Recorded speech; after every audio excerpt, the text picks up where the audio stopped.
देखो, next topic हमारा होगा लॉज ऑफ लिमिटिंग फ्रिक्शन। इस पर हम लोग डिस्कस करेंगे कि लॉज ऑफ लिमिटिंग फ्रिक्शन होता क्या है।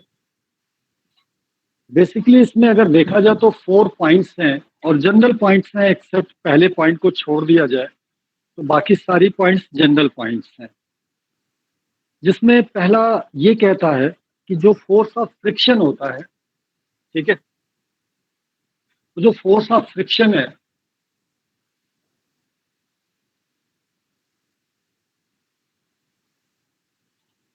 रूल नंबर 1 ये कहता है कि फोर्स ऑफ फ्रिक्शन जो होता है डायरेक्टली प्रोपोर्शनल, हम स्मॉल एफ से दिखा रहे हैं फोर्स ऑफ फ्रिक्शन को, तो directly proportional to the normal reaction.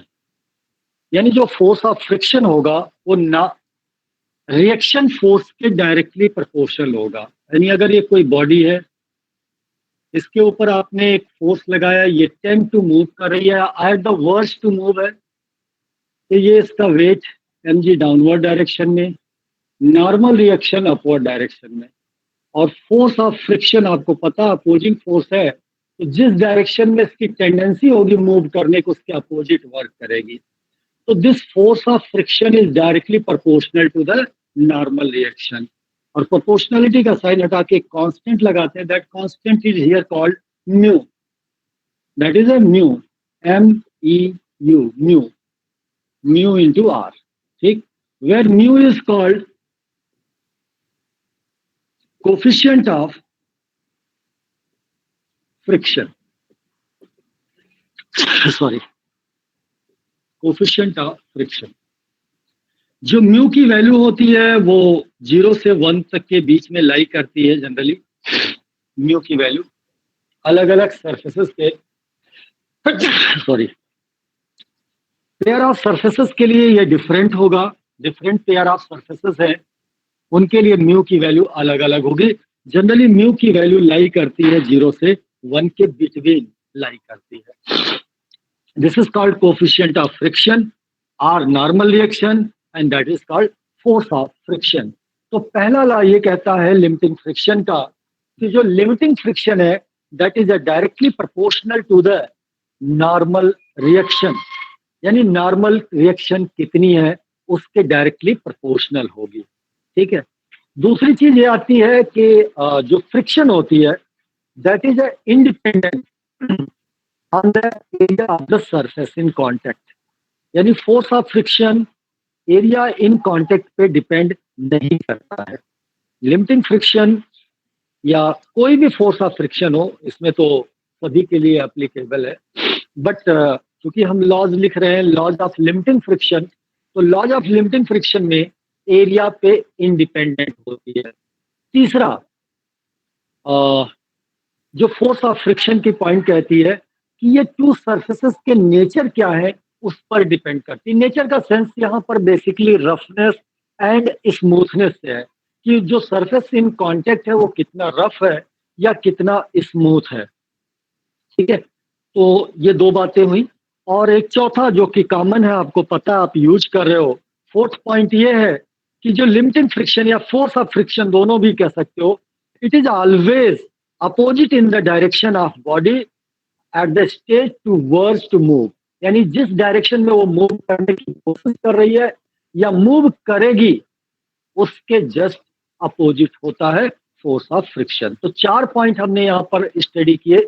पहला नंबर ये है कि force of friction directly proportional to normal reaction होता है।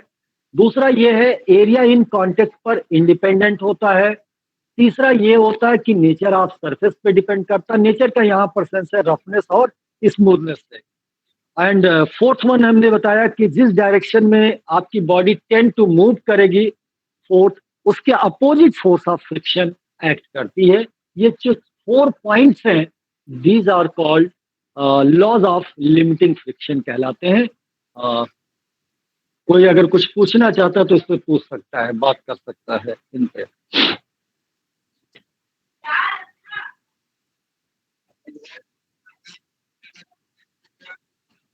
हाँ वो आएगा, अभी आगे है, वो तो बात आगे करेंगे, अभी उस पर आगे पहुंचेंगे। लास्ट टॉपिक इस सेगमेंट का होगा, we will discuss it at that moment, ठीक है।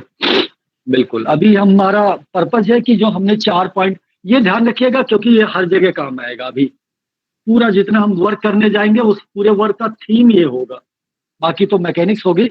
और साथ ही साथ ये चीज आपको ध्यान रखना कि फोर्स ऑफ फ्रिक्शन जो होता है म्यू आर के इक्वल होता है, ये आपके क्लियर होना चाहिए। दूसरी बात, पता नहीं तुम लोगों ने फील किया कि नहीं किया, छोड़ो, अच्छा रहे दो, कभी सोचो, तुम डिस्कस करोगे तब करेंगे। एरिया है एक कंफ्यूजिंग पॉइंट है, इस पे जरा कभी सोचना। मैंने बोल तो दिया, और अगर हम चले जाएंगे तो I will take half an hour, बहुत उसकी इंटरनल लेवल पे फ्रिक्शन के चले जाएंगे। तो इसलिए मैं आपसे कह रहा हूँ जरा एरिया जो मैंने बताया उस पर मुझे काउंटर अटैक करना, ठीक है। मैंने कहा कि एरिया पे इंडिपेंडेंट होती है, इस पे आप मुझे कभी जब फुर्सत में हम लोग होंगे तो काउंटर अटैक करिएगा, ठीक है। ट्रू है, सत्य है, लेकिन आपको काउंटर अटैक का मतलब क्रॉस क्वेश्चन कर सकते हो कि नहीं सर, आप मेरी फीलिंग के अकॉर्डिंग ऐसा होना चाहिए जो नॉर्मल डेली लाइफ की एक्सपीरियंस कहती है, ठीक है। वो तो यही कहती है, डेली लाइफ की एक्सपीरियंस से कहती है एरिया बढ़ेगा तो फ्रिक्शन बढ़ेगा, ठीक है, डेली लाइफ की एक्सपीरियंस, ठीक है। तो वो थोड़ा सोचिएगा कभी जा करके तो बताइएगा, क्योंकि मैं अभी इसमें एंट्री नहीं मारना चाह रहा हूँ इस सर लेवल अगर पे। रिएक्शन कांस्टेंट होगा तभी पॉसिबल है ये? हाँ, तभी भी पॉसिबल है। रिएक्शन तो कांस्टेंट होता ही है for a given pair of, for a given body reaction force तो कांस्टेंट होती है, वो बदलती नहीं है बेटा, ठीक है। सर साइकिल के ब्रेक शू में एक्सपीरियंस करते हैं ये चीज। हाँ, कर सकते हैं, बट ऐसा है नहीं। वो आराम से करिएगा, सोचिएगा, थोड़ा टाइम लीजिए। फिजिक्स है बेटा, हिस्ट्री नहीं है कि बाबर कब पैदा हुए, हुमायूं कब चले आए, ठीक है। तो यू हैव टू थिंक, बहुत सी चीजें होती हैं जिसको आप बहुत हल्का लेते हो। अभी तो आपको फ्रिक्शन का कॉन्सेप्ट ही नहीं पता है कि what are the reason behind the friction, ठीक है। तो पढ़ो, थोड़ा पढ़ने की आदत भी डालो, बुक को कभी खोल के देख लिया करो, केवल हमारी प्रवचन को ही मत सुना करो। अगर कुछ नॉलेज और करना, हम लोग तो लड्डू बना के परोसते हैं बेटा, रियलिटी है। आप मुंह में डालते हो, वाह, मोतीचूर के लड्डू लखनऊ के, तुरंत मुंह के अंदर पिघल जाते, बड़ा मीठा सा स्वाद आता है, प्यारा सा, ठीक है। तो भी टीचर तो उसको परोसते हैं ना, जैसे बच्चे को खाना खिला के स्पून फोल्डिंग कराना, वो हो गया। रियल प्रैक्टिस में ये टीचिंग लर्निंग हो ही नहीं रही है। एक्चुअली टीचिंग लर्निंग का जो कॉन्सेप्ट होता है, you have to study and discuss your problem. ये तो सब हम लोग घोल घोल करके पिला रहे हैं, बना करके शरबत। क्या करो यार, सिचुएशन ही वही है, क्या कर सकते हैं।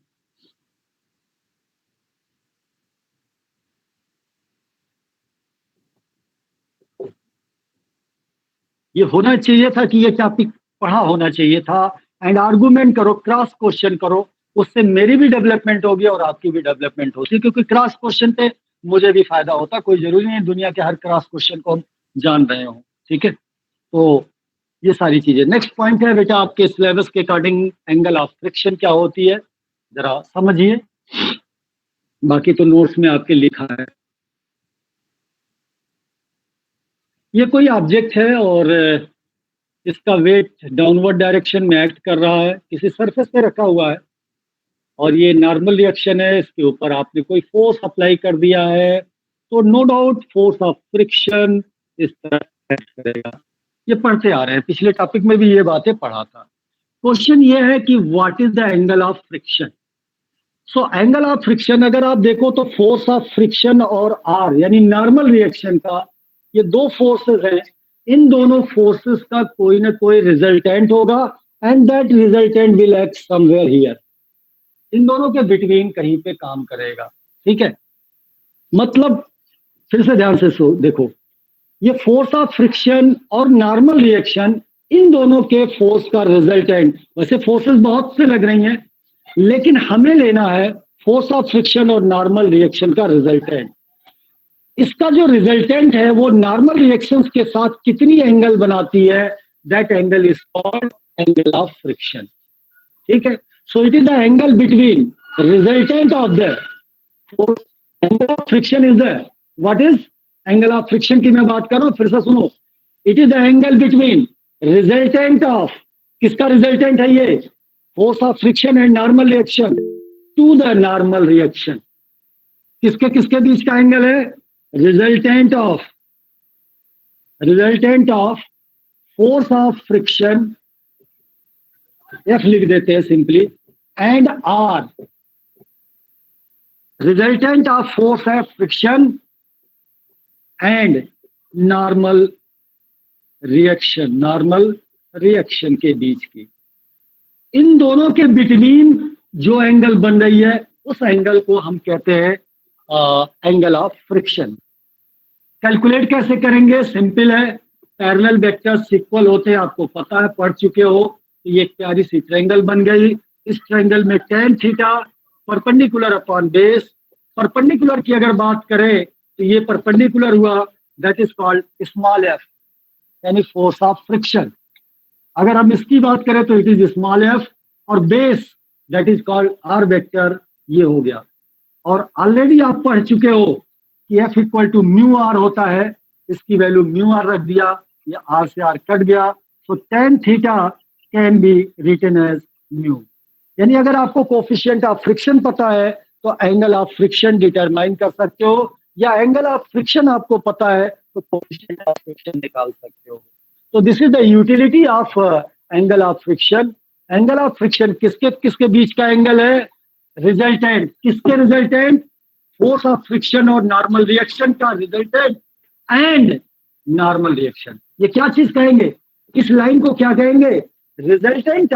किसका है रिजल्टेंट, नॉर्मल रिएक्शन और फोर्स ऑफ फ्रिक्शन का रिजल्टेंट है। साथ ही साथ किसके साथ ये बनाए एंगल, नॉर्मल रिएक्शन के साथ एंगल बनाता है।